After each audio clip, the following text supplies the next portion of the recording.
नमस्कार। कर्माबाई महाविद्यालय की इस 10वीं कक्षा में आपका एक बार फिर स्वागत है।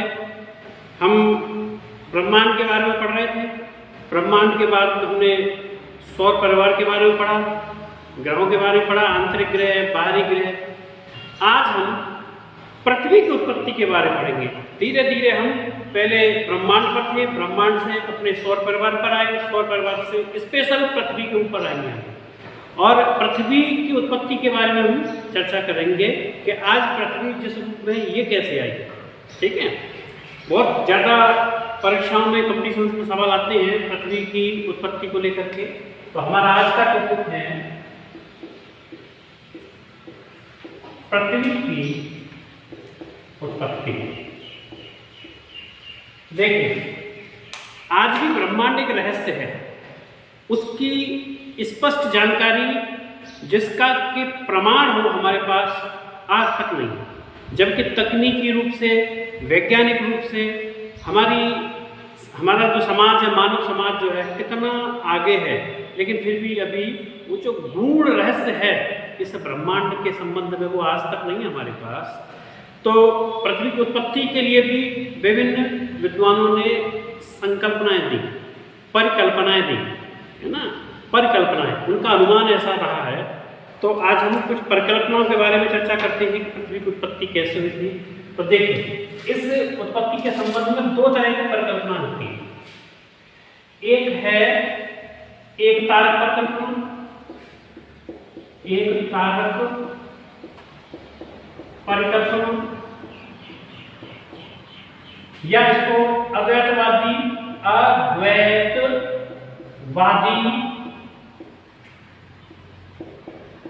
परिकल्पना भी कहते हैं। और दूसरी है, ये तो एक तारक है, और दूसरी है द्वितारक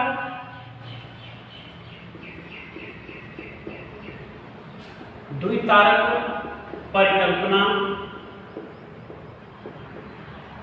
और इसको द्वैतवादी परिकल्पना भी कहते हैं। द्वैतवादी परिकल्पना भी इसको कहते हैं। अब इनका क्या मतलब है? एक तारक या द्वितारक का क्या मतलब है कि इनकी जो उत्पत्ति है, उत्पत्ति जो है पृथ्वी की जो उत्पत्ति है, उत्पत्ति पृथ्वी की कैसे हुई है, वो हुई है एक तारे से। पृथ्वी की उत्पत्ति कैसे हुई है? एक तारे से, इस संकल्पना के अनुसार। लेकिन द्वितारक परिकल्पना क्या कहती है? यह संकल्पना कहती है कि पृथ्वी की उत्पत्ति एक नहीं, दो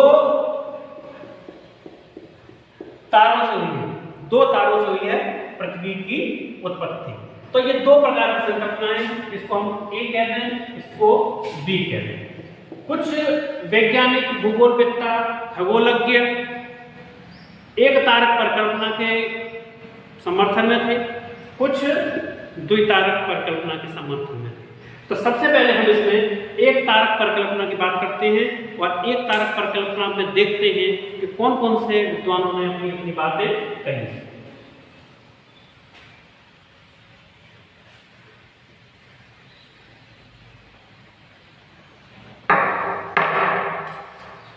तो सबसे पहला है ए अद्वैतवादी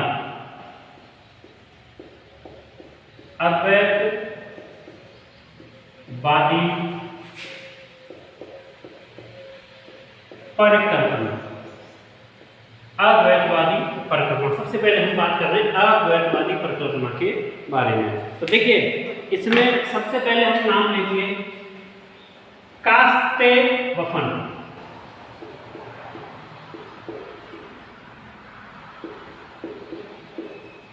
कास्तेवफन महोदय। देखिए, कास्तेवफन जो है, हालांकि अनुमान तो इनका भी अनुमान ही था, अनुमान तो पहले के विद्वानों ने भी लगाए थे, है ना। लेकिन कास्तेवफन ऐसे पहले विद्वान थे जिन्होंने ज्यादातर वैज्ञानिक तरीके से अनुमान लगाए इस पृथ्वी की उत्पत्ति के संदर्भ में, है ना। तो इसलिए इनका जो अनुमान है उसको ज़्यादा महत्व दिया जाता है, अध्ययनों में शामिल किया जाता है। क्योंकि इनका जो अनुमान है वो वैज्ञानिक है ना, कल्पनाओं पर तो है ही है आधारित, लेकिन उस कल्पना का भी आधार विज्ञान है, इसलिए इनको महत्व दिया जाता है। तो देखिए इनके बारे में चर्चा करते हैं। तो इन्होंने 1745 ईस्वी में अपनी संकल्पना दी और इन्होंने अपनी संकल्पना में यह बताया कि बहुत समय पहले कोई जैसे सूर्य था ठीक है, और सूर्य के चारों तरफ कोई पुच्छल तारा घूमता हुआ आया। पुच्छल तारा तो आप जानते ही हैं, जिसकी पूंछ होती है पीछे इस प्रकार से। ये पुच्छल तारा क्यों होते हैं, पूंछ क्यों होती है, सूर्य के कारण ये जल जाते हैं और ये बड़ी तेज गति से सूर्य की कक्षा में, सूर्य के आकर्षण से इधर आते हैं और ये पूंछ सी जो है गैस है, ज्वलनशील गैस है और चलती हुई होती है ना। तो जैसे ही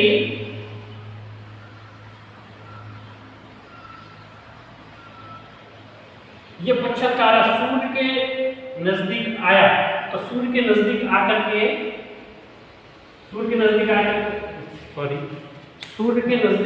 के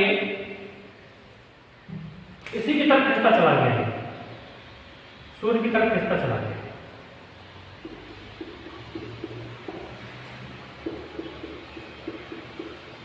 सूर्य की तरफ खिंचता चला गया इस तरीके से, और ये आकर के सूर्य से यहां टकरा गया, यानी कि ये टकरा गया सूर्य से, ये टकरा गया सूर्य से। ठीक है, अब टकराने से क्या हुआ कि सूर्य का जो भाग था वो क्या हुआ था, सूर्य का कुछ भाग छिटक कर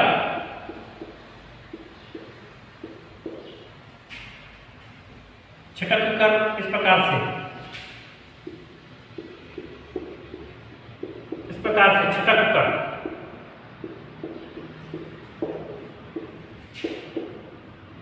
सूर्य का कुछ भाग छिटक कर, जब ये तारा आया और ये इससे टकराया तो टकरा करके सूर्य का कुछ भाग छिटक करके इस तरीके से क्या हुआ, छिटक कर फैल गया।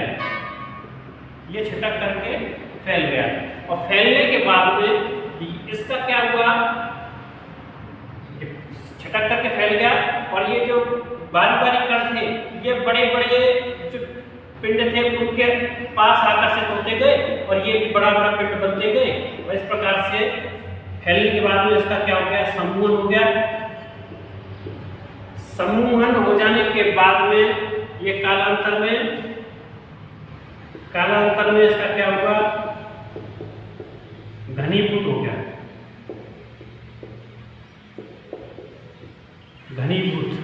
ठीक है। छिटक करके चारों तरफ बिखराव हो गया, इस तारे के टकराने से कुछ भाग बिखर गया चारों तरफ, बिखरने के बाद में फैल करके उसका समूहन पास आने लगा, इकट्ठा होने लगा जो भी पदार्थ था ये।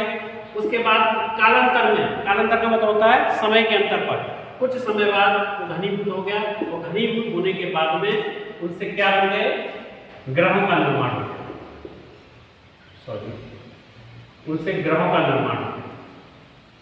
तो इस प्रकार से देखिए बफन की संकल्पना क्या कहती है कि एक तारा आया घूमते हुए, वो सूर्य से टकरा करके इसका कुछ भाग अलग कर दिया, कुछ भाग अलग होकर के वो छिटक करके वो भाग सूर्य के आसपास फैल करके सूर्य की परिक्रमा करने लगा और उसका धीरे धीरे समूहन होने लगा, इकट्ठा होने लगा वो पदार्थ, और समय के कुछ कालांतर में वो घनीभूत हो गया। घनीभूत का मतलब होता है इकट्ठा, यानी कि ठोस, वो पदार्थ क्या हो गया, ठोस हो गया और ठोस होकर के उससे क्या बनते, ग्रह बनते। और ग्रह में भी हमारा एक ग्रह है, क्या नाम उसका, पृथ्वी। हमारी पृथ्वी की उत्पत्ति ऐसे हुई। ये किसने कहा, कास्तेद बफन ने। कास्तेद बफन की ये संकल्पना अनुमान पर आधारित है। अच्छा, इनकी फिर आलोचना भी हुई, इस चीज के लिए इनकी आलोचना भी हुई। आलोचना देखिए किस प्रकार से की गई इनकी आलोचना में। आप ये बात तो जानते ही हैं कि आलोचना करने वाले लोग हर जगह मिल जाते हैं, हर जगह मिलते हैं आलोचना। तो आलोचना को नेगेटिव नहीं जानना चाहिए, उसको पॉजिटिव समझना चाहिए। तो आलोचना में देखिए क्या बात आई है करके कि ये जो तारा आया, कृष्ण तारा आया, ये किसी कक्षा में परिक्रमा कर रहा था सूर्य के चारों तरफ। तो ये इस कक्षा को छोड़ करके, इसकी कक्षा ये होनी चाहिए थी, ऐसे जाना चाहिए था। तो ये इस कक्षा को छोड़ करके सूर्य से कैसे टकरा गया, यानी कि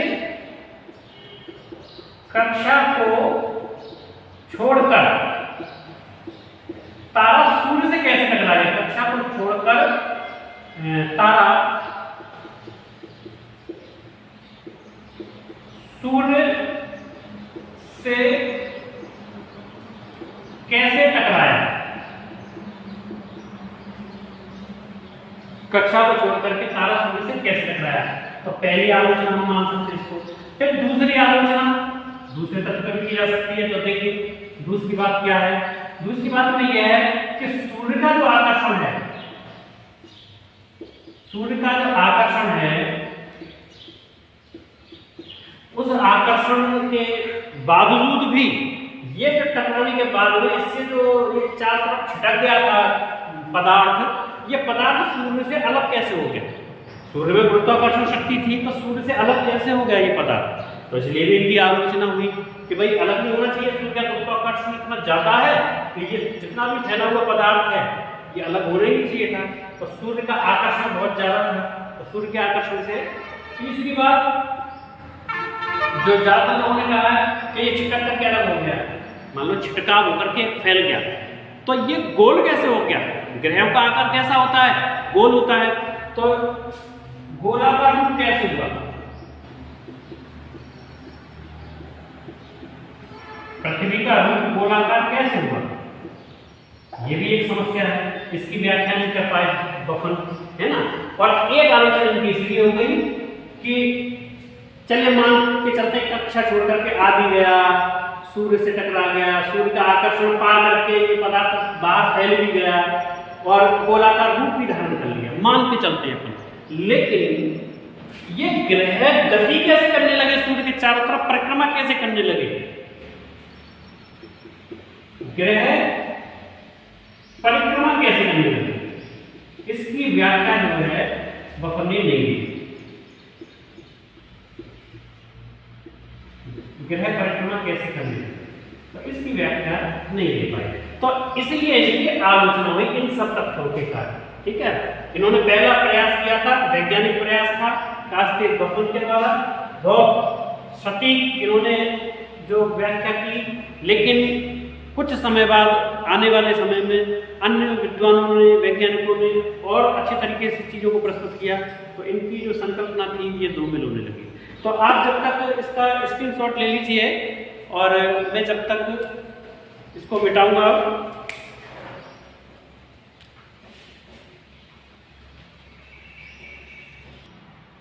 तो ये आपने ले लिया होगा, मैं इसको मिटा दें। ये अद्वैतवादी संकल्पना चल रही है सारी, ठीक है। बफन के बाद में हमने एक प्रमुख विद्वान है, इनकी बात करूंगा मैं, और इनका नाम है इमैनुअल कांट। ये जर्मन भूगोलविद्ता थे, दार्शनिक थे।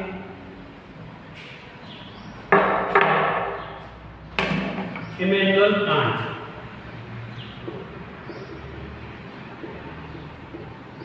Immanuel Kant. तो इमैनुअल कांट ने जो संकल्पना दी वो दी थी 1755 ईस्वी में। इनकी एक पुस्तक थी, पुस्तक का नाम था नेचुरल हिस्ट्री ऑफ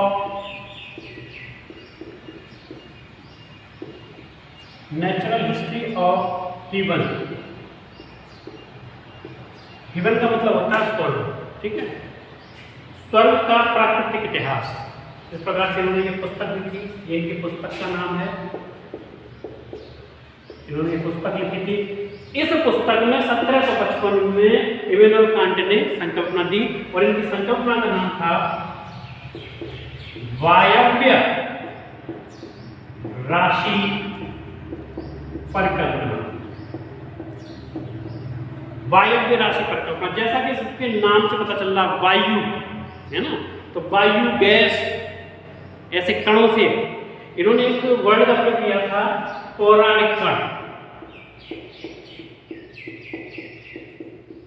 पौराणिक कण, और ये पौराणिक कण जो वर्ड इन्होंने यूज किया, ये इनकी गले की हड्डी बन गया। इनकी सबसे ज्यादा आलोचना इस वर्ड के कारण ही हुई, इन्होंने ये वर्ड यूज किया था।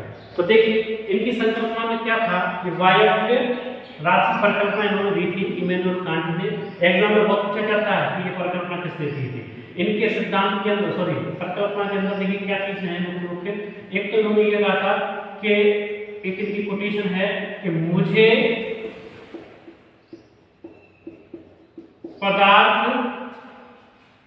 पदार्थ दो, मैं पृथ्वी की उत्पत्ति कर दिखाऊंगा।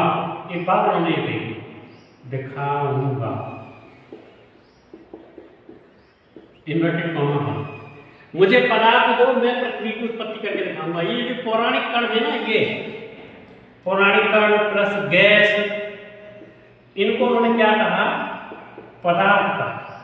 इनको क्या कहा इन्होंने, पदार्थ कहा, पौराणिक कणों को, गैस को। ठीक है, अब इन्होंने ये बताया था कि कालांतर में, यानी प्रारंभ में, कभी शुरुआत में, बहुत समय पहले,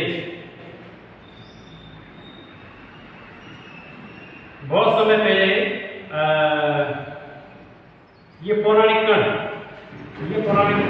इस प्रकार से फैले हुए थे। इस प्रकार से ये पूरे अंतरिक्ष में इनका विस्तार था पौराणिक कणों का। इस प्रकार से ये फैले हुए थे। और इन्होंने क्या क्या बताया कि ये जो पौराणिक कण थे, ये पौराणिक कण आपस में टकराए,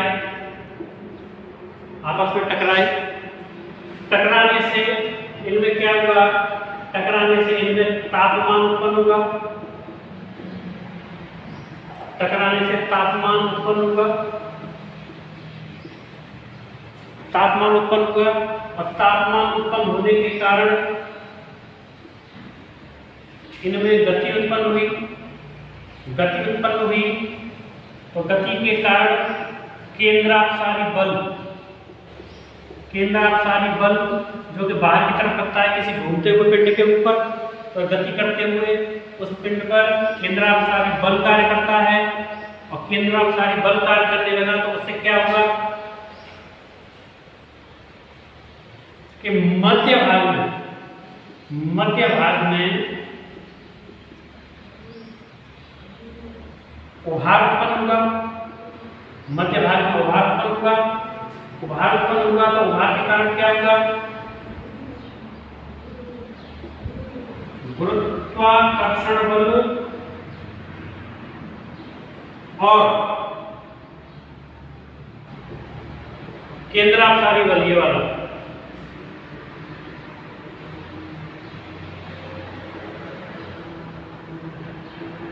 इनमें संघर्ष होने लगा, तो केंद्रापसारी बल की मात्रा बढ़ गई, तो जो मध्य भाग में जो उभार उत्पन्न हो रहा था, इस उभार के रूप में क्या हुआ कि छल्ला उतर गया, और केंद्रापसारी बल ज्यादा हो रहा था, तो छल्ला जो है केंद्रापसारी बल के कारण बाहर की तरफ चला गया, और वो बाहर की तरफ चला गया। तो इस प्रकार से 9 छल्ले उतरे, और 9 छल्ले जो हैं, 9 छल्ले घनीभूत होकर के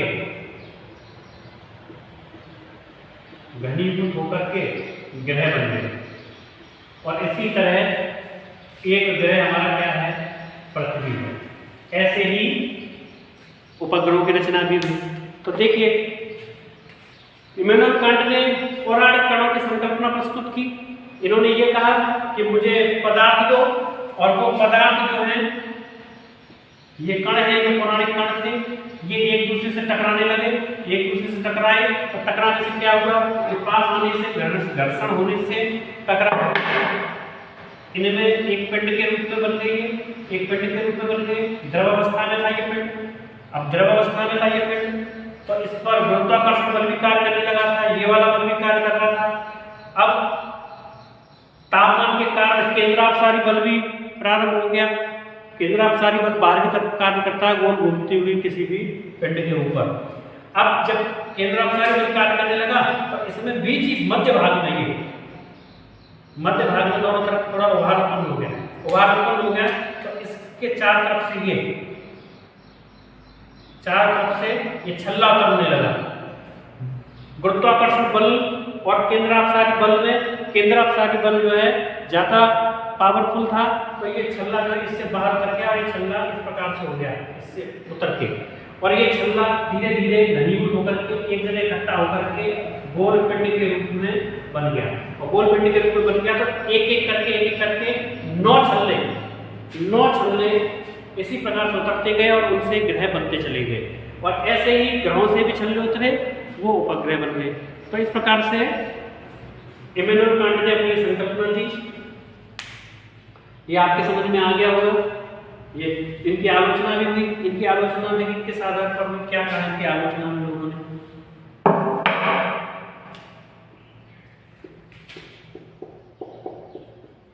इनकी आलोचना में सबसे ज्यादा जो कहा गया कि ये जो पौराणिक कण है,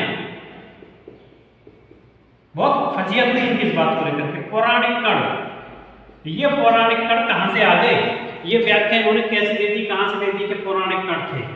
और दूसरी बात, ये जो टकराने से तापमान टकराने से तापमान उत्पन्न हुआ, तो वो गति उत्पन्न कैसे हो गई?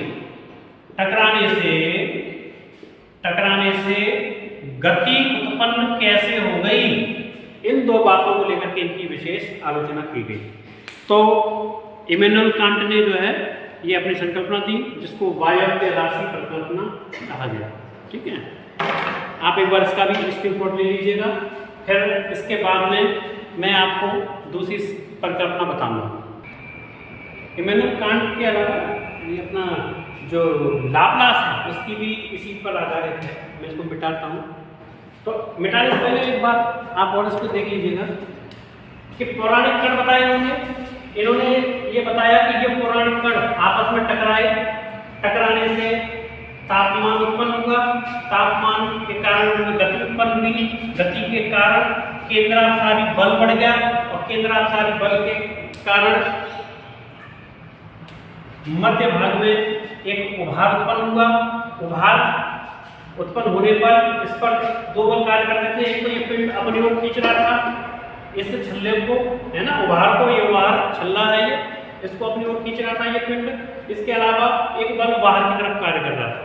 तो जो बाहर की तरफ बल कार्य कर रहा था उस बल का परिमाण ज्यादा हो गया गुरुत्वाकर्षण बल से, इसलिए ये छल्ला जो है इससे बाहर उतर गया।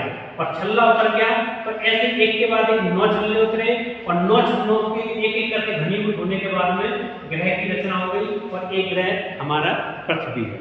तो ये आप समझ गए होंगे। मैं इसको बता देता हूँ। इनकी पुस्तक का याद रखना, नेचुरल हिस्ट्री ऑफ हेवन, बहुत इंपॉर्टेंट किताब है ये इनकी, नेचुरल हिस्ट्री ऑफ हेवन, बहुत महत्वपूर्ण पुस्तक है ये। ठीक है, इसके बारे में एक आध परीक्षा में पूछ लिया गया है।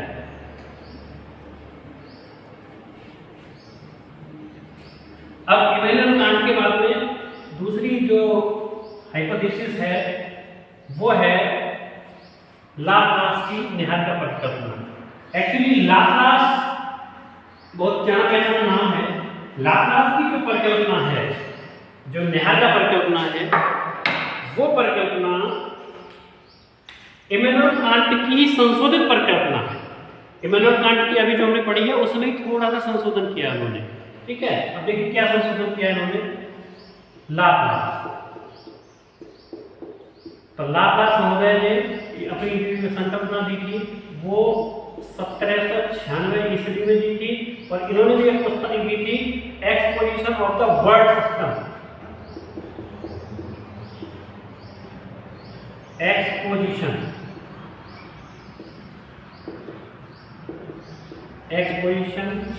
Of the world system.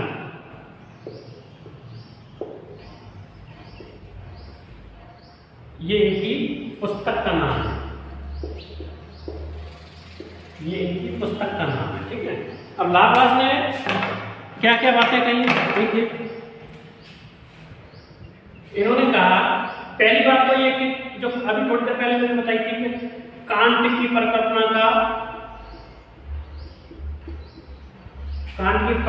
का संशोधन है।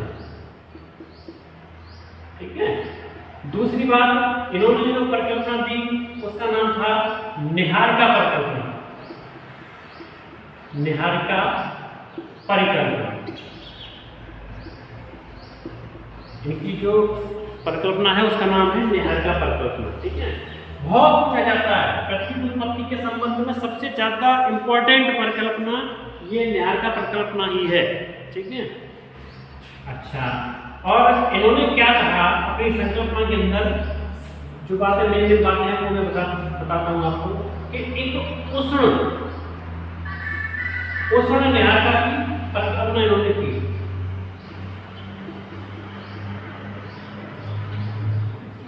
उष्ण निहारिका की, गर्म निहारिका की। इन्होंने पौराणिक कण वाली बात को दोहराया नहीं, जिसके लिए इमैनुअल कांट की आलोचना हुई। इन्होंने ये कहा था कि अंतरिक्ष में एक उष्ण निहारिका परिकल्पना कर रही थी पहले से। ठीक है, और ये परिकल्पना करते करते क्या होता है कि अच्छा, ये उष्ण निहारिका तो कैसी थी, गैसीय थी। ये भी इंपॉर्टेंट बात है, ये गैसीय थी। अब ये क्या करती है, इस परिकल्पना में क्या होता है कि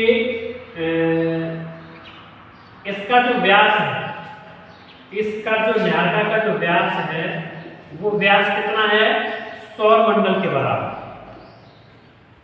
इन्होंने ये भी कहा सौर मंडल के बराबर व्यास है। इस निहारिका का व्यास पूरे सौर मंडल के बराबर है। ये इनकी आलोचना हुई इस बात को लेकर के। अच्छा, इन्होंने कहा कि विकिरण ताप ह्रास द्वारा, विकिरण के द्वारा क्या हुआ, तापमान का ह्रास हुआ। तापमान का ह्रास हुआ यानी कि पतन हुआ। और जब तापमान का पतन हुआ तो क्या हुआ, ये निहारिका कैसी होने लगी, ठंडी होने लगी। ठंडी होकर क्या हुआ, सिकुड़ गई।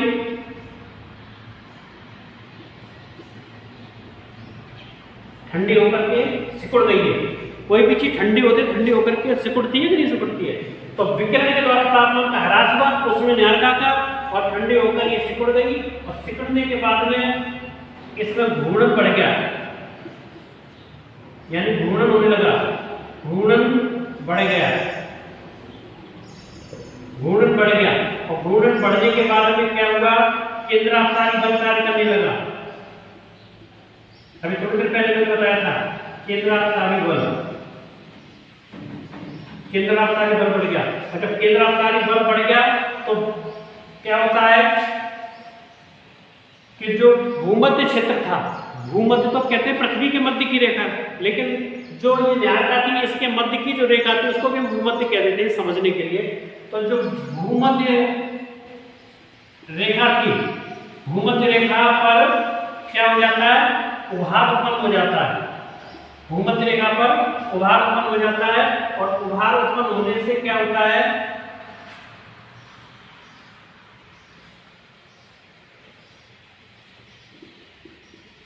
छल्ला अलग हो जाता है। जैसे कांट ने बताया था ऐसे इनके भी परिकल्पना में छल्ला अलग हो जाता है। और इस छल्ले से, इसी एक छल्ले से एक छल्ला अलग होता है। इसी एक छल्ले से 9 छल्लों की रचना होती है। और उन 9 छल्लों से 9 ग्रह बन जाते हैं। तो इस प्रकार से इन्होंने अपनी संकल्पना में किस प्रकार से बताया, इन्होंने कहा कि कोई एक उष्ण निहारिका थी, गैसीय थी, और जिसका व्यास सौर मंडल के बराबर था। विकिरण के माध्यम से, विकिरण क्या होता है, विकिरण होता है जब हम तवे को गर्म करते हैं खाना बनाने के लिए, तवे को बर्नर के ऊपर रख के गर्म करते हैं, तो तवा बर्नर से हटा करके नीचे रख देते हैं। तो नीचे रख देते हैं तो उससे तापमान फिर भी महसूस होता रहता है। तवे के ऊपर हाथ रखेंगे आप तो आपको तापमान महसूस होगा। तो तापमान कहाँ से आ रहा है? वो विकिरण हो रहा है। तवे ने जिस तापमान को अवशोषण किया था उसका विकिरण हो रहा है, ठीक है। तो इस निहारिका में जो तापमान था उसका विकिरण होता है, तापमान उसमें से बाहर की तरफ चला जाता है और उससे तापमान की कमी हो जाती है। तापमान की कमी हो जाती है तो ये जो निहारिका है जिसकी चर्चा लाप्लास ने की, ये निहारिका ठंडी होकर सिकुड़ने लगती है और सिकुड़ करके इसमें घूर्णन बढ़ जाता है, यानी कि बहुत तेजी से गोल गोल घूमने लगती है। अब गोल गोल घूमने लगती है तो इस पे केंद्रापसारी बल भी बता दूं आपको क्या होता है। किसी जैसे आटा हाथ से, पहले हमारे बुजुर्ग महिलाएं हाथ से चाकी चलाती थी, आटा पीसती थी।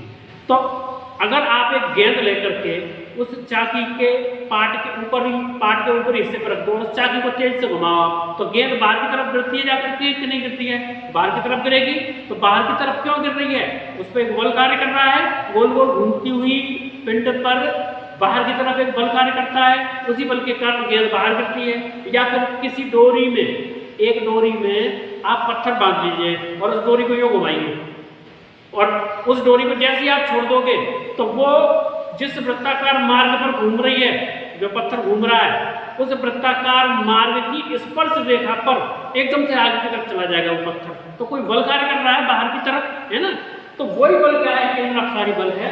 उसी केंद्रापसारी बल के कारण भूमध्य रेखीय क्षेत्र पर एक छल्ला सा उतर जाता है, ऐसे करके एक छल्ला निकलता है और इसी एक छल्ले से 9 छल्ले बन जाते हैं और 9 छल्लों से 9 ग्रहों की रचना हो जाती है। तो इन्होंने भी इमेनम कांट का ही संशोधन दिया था, कोई खास बात इसमें नहीं थी। अब जैसे डायग्राम इसमें आप ऐसे मान लीजिएगा, कोई खास डायग्राम नहीं है। ये निहारिका है, ये ठंडी होकर के सिकुड़ती है, इसमें घूर्णन बढ़ जाता है, गोल घूमने की जो इस प्रकार से गोल घूमने की वो बढ़ जाती है।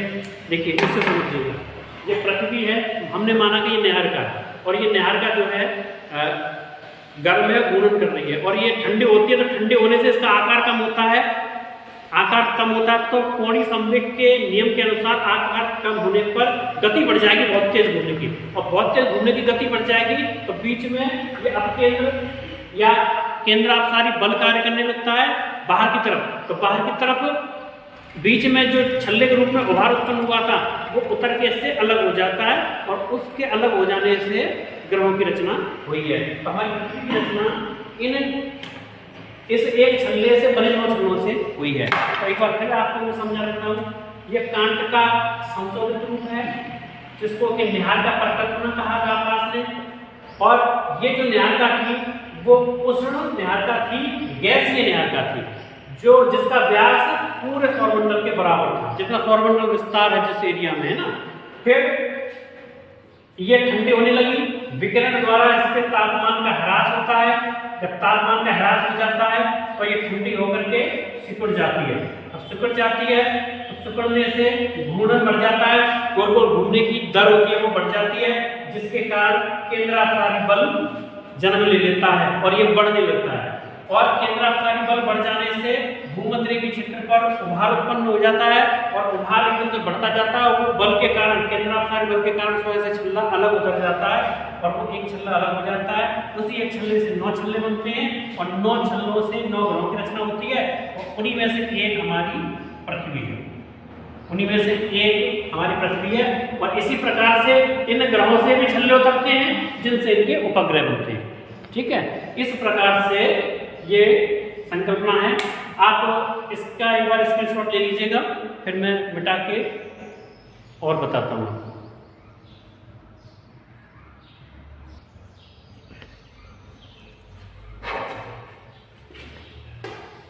अब ये इनकी संकल्पना बड़ी महत्वपूर्ण है, परीक्षा में बहुत पूछी जाती है, ठीक है। अब इनकी आलोचना की बात कर लेते हैं थोड़ी सी। इनकी आलोचना की हुई है, देखिए जो काम करता है, बुराई किसकी होती है? जो काम करता है। जो काम ही नहीं करेगा उससे क्या बुराई होगी, है ना। तो ये संकल्पना दी तो देखो इनकी आलोचना दी। अब आलोचना में देखिए मुख्य बिंदु क्या है इनके। पहला बिंदु है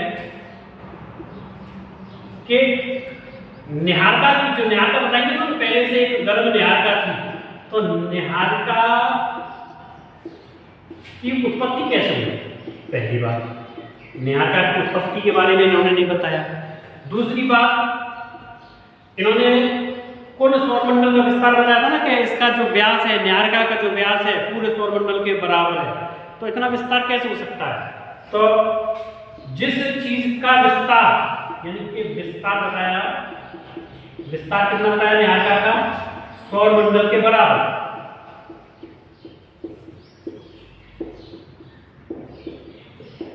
निहारिका का विस्तार बताया सौरमंडल के बराबर। तो अब एक बात यहां पर इन्होंने छोड़ दी कि अगर सौरमंडल का बराबर विस्तार था, इतना विस्तार था, तो जो घूर्णन हुआ उसके अंदर, घूर्णन की इन्होंने बात की, और इस घूर्णन के कारण अपकेंद्र बल बढ़ गया था निहारिका का, अपकेंद्र बल बढ़ा था इस घूर्णन बल के कारण। तो इतने अधिक विस्तार वाली निहारिका में इतना घूर्णन कैसे उत्पन्न हो गया? इतना घूर्णन हो ही नहीं सकता। कोणीय संवेग संरक्षण नियम के आधार पर किसी भी पिंड का आकार जितना ज्यादा होगा उसकी गति उतनी कम होगी, और आकार छोटा होता जाएगा उसकी गति बढ़ती जाएगी। तो इतने बड़े एरिया के सौरमंडल के बराबर एरिया की कोई निहारिका है, तो उसमें इतनी घूर्णन, इतनी गति नहीं हो सकती कि उसमें से कोई छल्ला उतर जाए, इतना अपकेंद्र बल उसमें आ जाए कि कोई छल्ला उतरने लगे, तो ये संभव नहीं है। तो इसलिए इनकी आलोचना हुई। तीसरी बात, इन्होंने ये कहा कि ये छल्ले उतरे, जो छल्ले उतरे, तो छल्ले जो है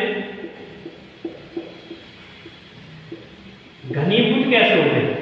ये घनीभूत वाला मामला समझ में नहीं आया, घनीभूत कैसे हो गए? चौथी बात, बहुत से ग्रह ऐसे हैं जो सूर्य, मतलब शुक्र और अरुण ऐसे ग्रह हैं जो विपरीत दिशा में परिक्रमा करते हैं, ठीक है।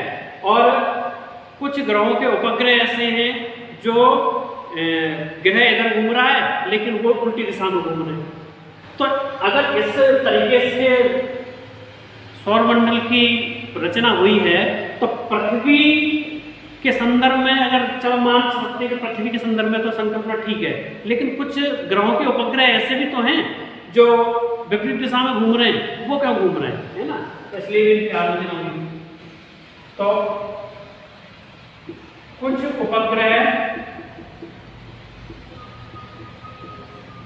विपरीत दिशा में गति करते हैं, कुछ उपग्रह विपरीत दिशा में गति करते हैं। और इसके अलावा लास्ट है कि जो वलय बने, जो वलय बने, सूर्य जो है उसी निहारिका का बचा हुआ रूप है लाप्लास के अनुसार। एक छल्ला उतरा, उस एक छल्ले से 9 छल्ले बने, ठीक है।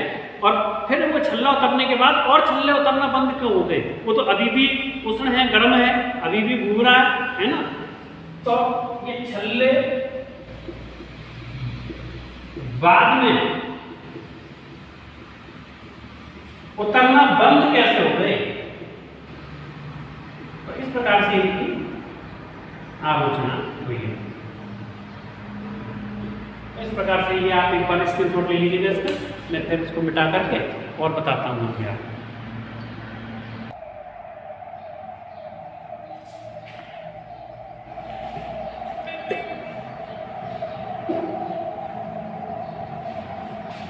अब जो अद्वैतवादी संकल्पना थी, अद्वैतवादी संकल्पना में तो बफन,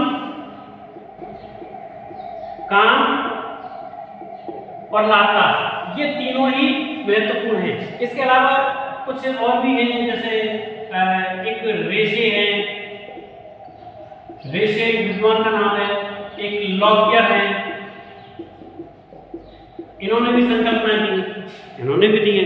तो ये एक्चुअली क्या है, रेशे ने जो दिया था ना, रेशे ने ये बताया था कि मतलब मसूर की दाल होती है ना, मसूर की दाल होती है, उसका आकार कैसे होता है मसूर की दाल का?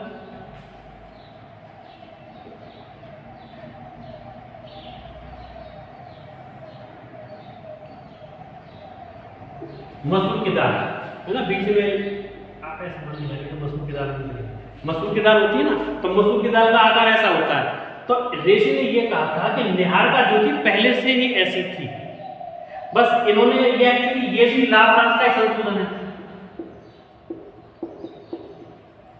और इन्होंने भी यही कहा कि छल्ले उतरे, बस खाली इन्होंने कुछ वैज्ञानिक व्याख्या जरूर दी है, इतना महत्वपूर्ण नहीं है इनका, ठीक है। तो इन्होंने संशोधन में बस यही कहा कि जो निहारिका है उन्होंने कहा कि वो एकदम से बहुत तेज घूमने लगी थी, इन्होंने कहा ये पहले से घूम रहा था, कैसे घूम रहा था कोई पता नहीं, ठीक है।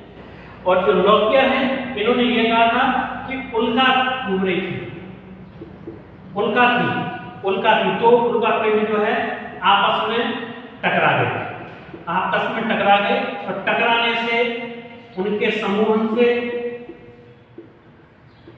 निहारिका बन गई,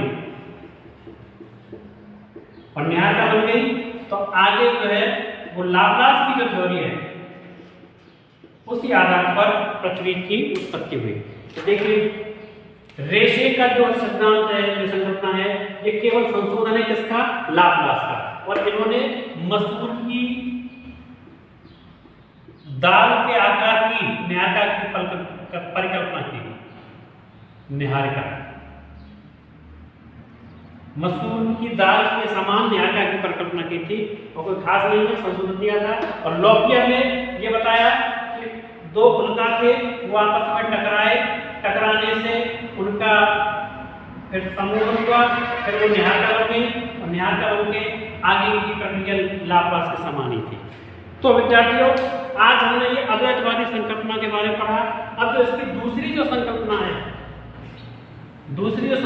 है वो द्वैतवादी है, द्वैतवादी परिकल्पना। अब इनको परिकल्पना इसलिए कहते हैं क्योंकि ये सिद्ध तो हो नहीं पा रही है बात, अनुमानी तो है, कल्पना ही तो है, ठीक है। तो आज हमने पृथ्वी की उत्पत्ति को लेकर के अद्वैतवादी परिकल्पना के बारे में पढ़ा, जिसमें मूल रूप से बफन, कांट और लाप्लास को हमने पढ़ा। आंशिक रूप से इनके बारे में जाना इतने महत्वपूर्ण नहीं है, ठीक है। अब नेक्स्ट जो वीडियो है सेकंड पार्ट के अंदर मैं द्वैतवादी परिकल्पना के बारे में चर्चा करूंगा, जिसमें जेम्स जीन्स की परिकल्पना आ जाएगी, है ना, और भी महत्वपूर्ण विद्वान हैं, होयल, लिटलटन, है ना, और रसेल, इनकी संकल्पना आएंगी, ठीक है। वीडियो काफ़ी लंबा हो जाएगा, इसलिए नेक्स्ट वीडियो में मैं आपको ये आगे कंटिन्यू करूंगा। तब तक के लिए नमस्कार।